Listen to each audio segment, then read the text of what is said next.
Professor আকাশ এবং এরকম বোঝা লোকজন আছেন, সেখানে বাজেট নিয়ে কথা বলা একটা দুঃসাহসিক কাজ হবে।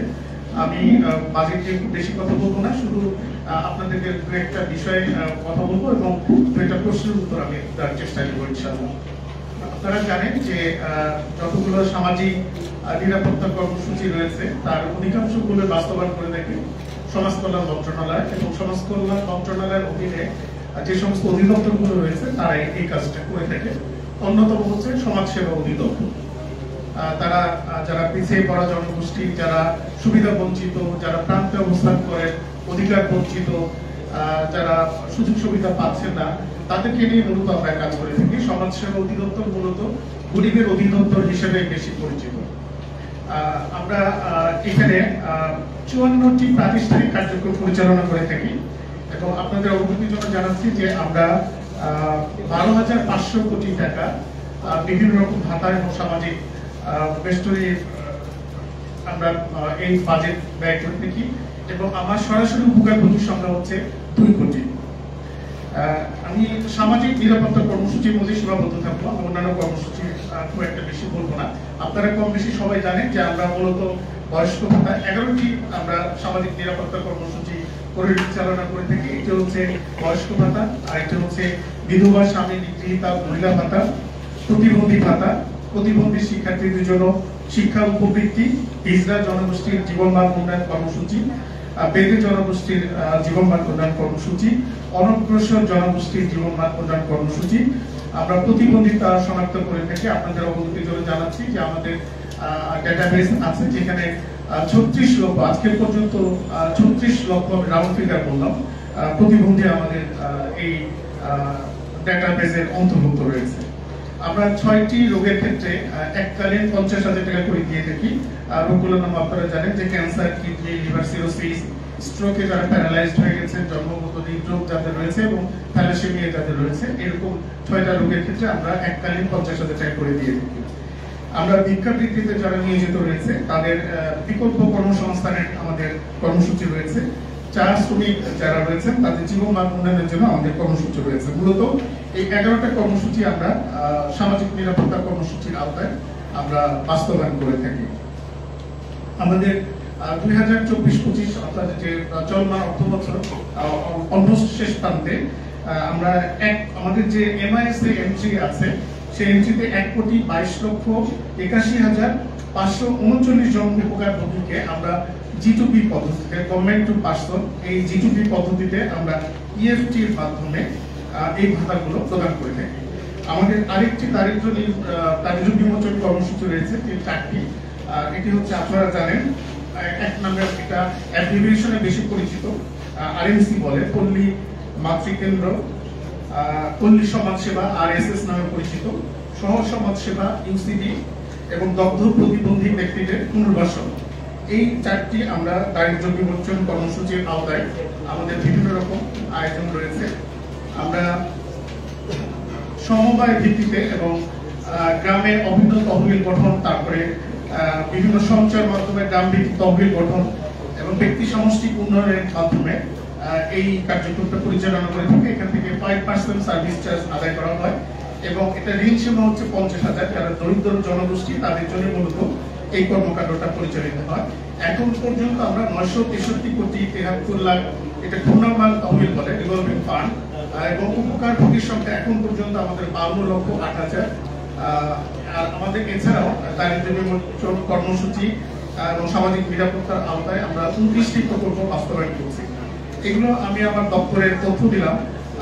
আমি যেটা এখানে যারা বক্তব্য রাখলেন, এখানে আপনারা যারা প্রশ্ন করলেন, আমি আপনাদের সাথে একমত যে সরকারি যে ভাতাটা দিচ্ছে এটা অত্যন্ত নগণ্য, বর্তমান সময়ের সাথে এটা কোনোভাবেই যায় না। তারপরেও আমরা বলবো যে এটা একটা টোটকা চিকিৎসা হতে পারে, সাময়িক সাহায্য হতে পারে, কিন্তু এটা স্থায়ী কোনো বন্দোবস্ত না। আমাদের স্থায়ী বন্দোবস্তের একটা আয়োজন করতে হবে, আদারওয়াইজ এটা স্পুন ফিডিং করে আমরা কতদিন এটা কন্টিনিউ করতে পারবো, এটা আমি আমার নিজের কাছে এই প্রশ্নটা। এবং আমরা এটা এভাবে কনসিডার করতে পারি কিনা যে আমার রাষ্ট্রের সীমাবদ্ধতা আছে, সম্পদের সীমাবদ্ধতা আছে, রাষ্ট্র আপনাকে স্বীকৃতি দিয়েছে। আমরা এটা এইভাবে চিন্তা করতে পারি যে রাষ্ট্র আমাকে স্বীকৃতি দিচ্ছে, স্বীকৃতির পার্ট হিসেবে আমাকে টোকেন একটা পানি দিচ্ছে। তো এইভাবে আমরা যদি বিবেচনা করি তাহলে তাহলে হয়তো আমাদের অনেক প্রশ্নের সমস্যার সমাধান আমরা পেয়ে যাব। আমি একটা বিষয় আপনাদের বলতে চাই যে আমরা যে ভাতা বিতরণ কর্মসূচি পরিচালনা করছি এইটার সবগুলো নীতিমালা রয়েছে এবং আপনাদের অবগতির জন্য জানাতে চাই এই নীতিমালাগুলো মূলত 2013 সালে 2013 সালের নীতিমালা নিয়ে আমরা কিন্তু 2025 কার্যক্রম পরিচালনা করছি। আপনাদের অবগতির জন্য জানাতে চাই যে আমরা যে ভাতা বিতরণ করি সেখানে তাদের সিলিং গুলো কত।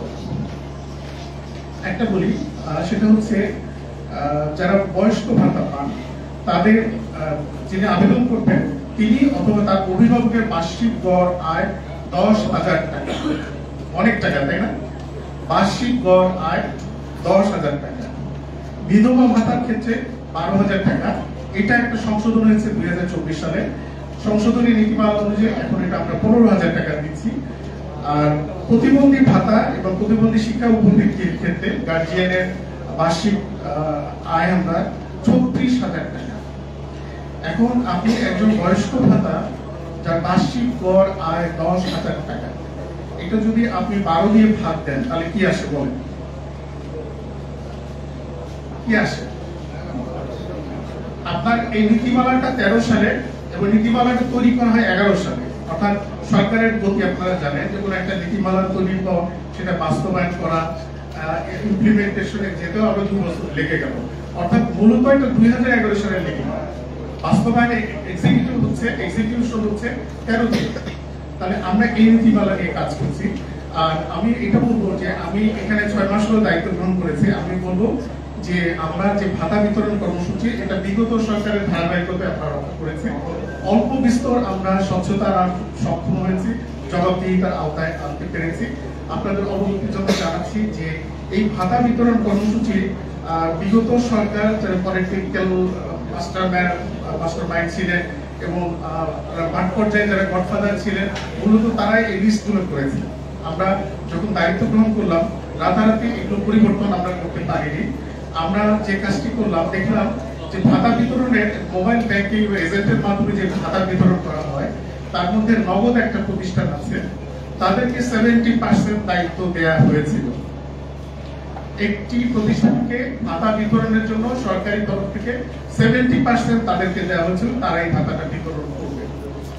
ফলশ্রুতিতে কি হলো, তারা যখন মাঠ পর্যায়ে আমার বয়স্ক লোকজন সে মোবাইল হ্যান্ডেল করতে পারে না, স্মার্টফোন কিভাবে ইউজ করতে হয় সে জানে না, যখন সে এই বিকাশে নগদের লোকজন যখন এজেন্টরা যখন এই সমস্ত লোকজনের কাছে গেল, গিয়ে তাদেরকে রং ইনফরমেশন দিয়ে বিভ্রান্ত করে যে আপনার ওটিপিটা এখনই যায়, তাহলে আপনার কিন্তু ভাতা চলে যাচ্ছে, শেষ হয়ে যাচ্ছে, অথবা আপনাকে ভাতা 200 টাকা বাড়ানো হচ্ছে, আপনি তাড়াতাড়ি ওটিপি দেন।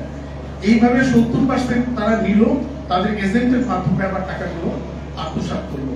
দোষটা এসে তারা হচ্ছে সরকারি কর্মকর্তা কর্মচারীদের উপর। সমাজসেবার যারা ভাতা বিতরণ করে তারা কিন্তু এই পয়সা আত্মসাৎ করে। কিন্তু ভিতরের কাহিনী হচ্ছে এটা, আমরা যখন দায়িত্ব নিলাম আমরা চেষ্টা করলাম যে এই প্রতিষ্ঠানটাকে কিভাবে আমরা এক্সক্লুড করবো। কিন্তু সমস্যা দাঁড়ালো যে যদি কোনো প্রতিষ্ঠানের সাথে চুক্তি হওয়ার পর তাকে এক্সক্লুড করতে হয়, আমাকে 2 মাসের নোটিশ দিতে হবে। 2 মাস নোটিশ দেওয়ার পরে তাকে আমরা বিতাড়িত করতে পারবো, আদারওয়াইজ সে কোর্টে শরণাপন্ন হবে এবং সরকারের বিরুদ্ধে মামলা করবে। যে কারণে আমরা বাধ্য হলাম সেই প্রতিষ্ঠানের মাধ্যমে চতুর্থ কিস্তির টাকা যেটা চলতি মাসে আমরা বিতরণ করলাম। তবে আমরা যেটা এনশিওর করেছি, এই প্রতিষ্ঠানকে ভয় পেতে দেখিয়ে এই প্রতিষ্ঠানের বিরুদ্ধে আমরা দুদকে মামলা করে অভিযোগ এনে যাতে তাদের এই এজেন্টগুলো এই কার্যক্রম করতে না পারে, যতটা মানুষের হাতে পৌঁছাতে পারি সেই কার্যক্রম আমরা গ্রহণ করেছি। আপনারা লক্ষ্য করবেন যে এবার ভাতা বিতরণের ক্ষেত্রে অভিযোগ অনেক কম আসছে। এটা সরকারি প্রচেষ্টা, সরকারি উদ্যোগের কারণে এটা সম্ভব হয়েছে। এখন আমি আপনাদের যেটা বলতে যাচ্ছি যে আমরা যে কাজটি করতে যাচ্ছি সেটা হচ্ছে ডাইনামিক সোশ্যাল রেজিস্ট্রেশনের কথা এখানে বলা হয়েছে। আমরা এখন যে কার্যক্রমটা করলাম একটা সিঙ্গেল রেজিস্ট্রি সিস্টেমের মাধ্যমে করলাম। অর্থ বিভাগ এই কার্যক্রমটা পরিচালনা করতে থাকে জিটিপির মাধ্যমে। আমাদের উদ্দেশ্য হচ্ছে যাতে কোনো পার্সন একই পার্সন বিভিন্ন জায়গায় ভাতা নিতে না পারে, দ্বৈততার পরিবেশ আমরা যাতে পরিহার করতে পারি। এবং আমাদের এটা কার্যক্রমটা এরকম যে তার জন্ম মৃত্যু রেজিস্টার এনআইডি এটার সাথে এপিআই এর একটা কম্বিনেশন করে এটা যাচাই বাছাই করা। এই কার্যক্রমটা আমরা আশা করছি যে আগামী অক্টোবর থেকে পরিবর্তন আসবে। কারণ আমরা যেটা করতে যাচ্ছি অনলাইনে আবেদন হবে। আমার মেশিন ঠিক করে দিবে উপকারভোগী কারা হবে। এই তালিকাটা আমরা মাঠ পর্যায়ে পাঠাবো, মাঠ পর্যায়ে যাচাই বাছাই হয়ে আসবে, তারপরে আমরা প্রকৃত সুবিধাভোগী যারা উপকারভোগী তাদেরকে শনাক্ত করতে পারবো এবং এই ভাতাগুলো আমরা বিতরণ করতে সক্ষম হব। আমরা আরেকটা সমস্যার কথা বলি, ইসরা জনগোষ্ঠীকে নিয়ে আমরা এই অর্থ বছরে এখন পর্যন্ত 50% ভাতা বিতরণ করতে পেরেছি। কারণ হচ্ছে তারা ভাতা গ্রহণে আগ্রহী নয়, তারা রাস্তায় চাঁদাবাজি বা অন্য কোনো প্রক্রিয়ায় তারা টাকা আদায়ে তারা স্বাচ্ছন্দ্য বোধ করে এবং তাদের সমস্যা তাদের বাচ্চাদের যখন আমরা স্কুলে পাঠানোর কথা বলি, উপবৃত্তি দেওয়ার কথা বলি, তারা বলে যে তাদের একটা আইডেন্টিটি ক্রাইসিস, তারা যদি সামাজিকভাবে নানাভাবে প্রতিপন্ন হয় যে কারণে তারা স্কুলের ভাতাগুলো নিচ্ছে না। এটা আমাদের জন্য একটা বিরাট চ্যালেঞ্জ। আর আরেকটা চ্যালেঞ্জ আমি বলবো যে আমরা যে 6টা রোগের যে ভাতা বিতরণ করি 50,000 টাকা করে, এটা 75% আমরা জেলা উপজেলা পর্যায়ের অফিসের মাধ্যমে বিতরণ করে থাকি, 25% আমরা মন্ত্রণালয়ের মাধ্যমে বিতরণ করে থাকি। আগের সরকার তদবির বাণিজ্য করার জন্য 25% কোটা রেখে দিয়েছিল মন্ত্রণালয়ের নামে। সেই ধারাবাহিকতা আমরা এখনো রক্ষা করছি। তবে পরিবর্তন যেটা নিয়ে আসছে আমরা এই মন্ত্রণালয়ের 25% যেটা আমরা 30টা হসপিটাল যারা বিশেষায়িত হসপিটাল তাদের কাছে আমরা বরাদ্দ দিয়ে দিচ্ছি, যাতে প্রকৃত মানে রোগী এই টাকাটা পেতে পারে। আর আমাদের নতুন একটা কার্যক্রম এবং আমরা আশা করি যে আগামী অর্থবছর থেকে এখানে একটা বড় ধরনের আমাদের চেঞ্জ আসবে। আমরা নীতিমালাগুলো সংশোধনের উদ্যোগ করেছি। আমাদের যে গড় আয়ের যে বিষয়টা ছিল এটা নিয়ে আমরা একটা পর্যায়ে এসেছি। আমাদের অর্থনীতিবিদদের সাথে মিটিং আমরা করেছি, আমরা ওয়ার্ল্ড ব্যাংক এবং অন্যান্য দাতা সংস্থার সাথে কথা বলছি। এই সিলিংটা আমরা বৃদ্ধি করব যাতে আমরা প্রকৃত যারা ভাতাভোগী তাদেরকে আমরা শনাক্ত করতে পারি এবং আমাদের ইনক্লুশন এবং এক্সক্লুশন এরও যাতে আমরা দূর করতে পারি সেই প্রচেষ্টা আমাদের থাকবে।